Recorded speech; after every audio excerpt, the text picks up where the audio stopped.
Hi friends, இன்னைக்கு நம்ம பார்க்க போற ரெசிபி ஸ்பைசியான பொட்டேட்டோ ஃப்ரை. இது செய்ய 2 பெரிய சைஸ் உருளைக்கிழங்கு எடுத்திருக்கேன்.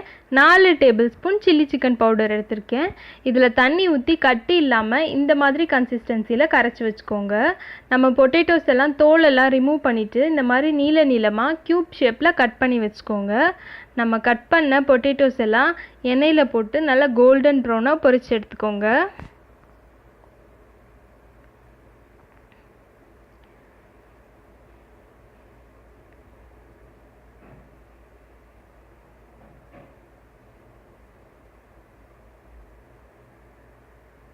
இந்த மாதிரி பொரிச்சு எடுத்த பொட்டேட்டோஸ் எல்லாம் நம்ம கலந்து வச்சுருக்க மாவில் போட்டு நல்லா கலந்துக்கோங்க. இது ஊறணும்னு அவசியம் இல்லை. நம்ம கலந்த உடனே மறுபடியும் இன்னொரு தடவை பொரிச்சு எடுத்தால் அவ்வளோதான், நம்மளோட ஸ்பைசியான பொட்டேட்டோ ஃப்ரை ஈஸியாக ரெடி ஆகிடும். ரொம்ப டேஸ்டியாகவும் இருக்கும். கண்டிப்பாக ட்ரை பண்ணி பாருங்கள். உங்களுக்கும் இந்த ரெசிபி பிடிச்சிருந்ததுன்னா லைக் பண்ணுங்கள், ஷேர் பண்ணுங்கள், கமெண்ட் பண்ணுங்கள். அண்ட் மறக்காமல் ஆசை தோசை சேனலுக்கு சப்ஸ்கிரைப் பண்ணுங்கள். தேங்க்யூ.